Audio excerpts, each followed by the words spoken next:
On the morning of September 11th, 2001, 19 men armed with box cutters directed by a man on dialysis in a cave fortress halfway around the world using a satellite phone and a laptop directed the most sophisticated penetration of the most heavily defended airspace in the world, overpowering the passengers and the military combat-trained pilots on 4 commercial aircraft before flying those planes wildly off course for over an hour without being molested by a single fighter interceptor. These 19 hijackers, devout religious fundamentalists who like to drink alcohol, snort cocaine, and live with pink-haired strippers, managed to knock down 3 buildings with 2 planes in New York. While in Washington, a pilot who couldn't handle a single-engine Cessna was able to fly a 757 in an 8,000-foot descending 270-degree corkscrew turn to come exactly level with the ground, hitting the Pentagon in the budget analyst office where DoD staffers were working on the mystery of the $2.3 trillion that Defense Secretary Donald Rumsfeld had announced missing from the Pentagon's coffers in a press conference the day before, on September 10th, 2001. Luckily, the news anchors knew who did it within minutes. Osama bin Laden. The pundits knew within hours. Osama bin Laden. The administration knew within the day. Terrorists who committed these acts and those who harbor them. And the evidence literally fell into the FBI's lap. That a hijacker's passport was found blocks from the World Trade Center crash site, if you can believe that. But for some reason, a bunch of crazy conspiracy theorists demanded an investigation into the greatest attack on American soil in history. That investigation was delayed, underfunded, set up to fail, a conflict of interest, and a cover-up from start to finish. It was based on testimony extracted through torture, the records of which were destroyed. It failed to mention the existence of WTC-7, Able Danger, P-TECH, Sibel Edmonds, OBL and the CIA, and the drills of hijacked aircraft being flown into buildings that were being simulated at the precise same time that those events were actually happening. It was lied to by the Pentagon, the CIA, the Bush administration, and as for Bush and Cheney, well, no one knows what they told it because they testified in secret, off the record, not under oath, and behind closed doors. It didn't bother to look at who funded the attacks because that question is ultimately of little practical significance.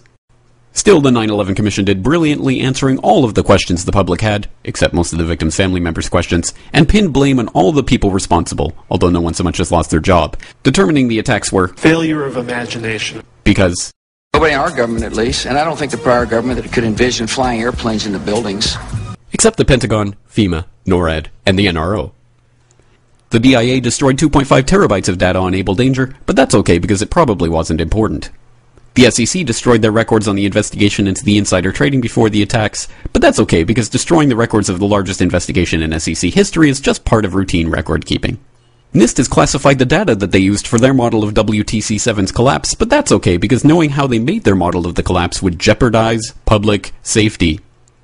The FBI has argued that all material related to their investigation of 9/11 should be kept secret from the public, but that's okay because the FBI probably has nothing to hide. This man never existed, nor is anything he had to say worthy of your attention, and if you say otherwise, you are a paranoid conspiracy theorist and deserve to be shunned by all of humanity. Likewise him, and her. And her, and her, and him. Osama bin Laden lived in a cave fortress in the hills of Afghanistan, but somehow got away. Then he was hiding out in Tora Bora, but somehow got away. Then he lived in Abbottabad for years, taunting the most comprehensive intelligence dragnet employing the most sophisticated technology in the history of the world for a decade, releasing video after video with complete impunity and getting younger and younger as he did so, before finally being found in a daring SEAL team raid which wasn't recorded on video, in which he didn't resist or use his wife as a human shield, and in which these crack special forces operatives panicked and killed this unarmed man, supposedly the best source of intelligence about those dastardly terrorists on the entire planet. Then they dumped his body in the ocean before telling anyone about it.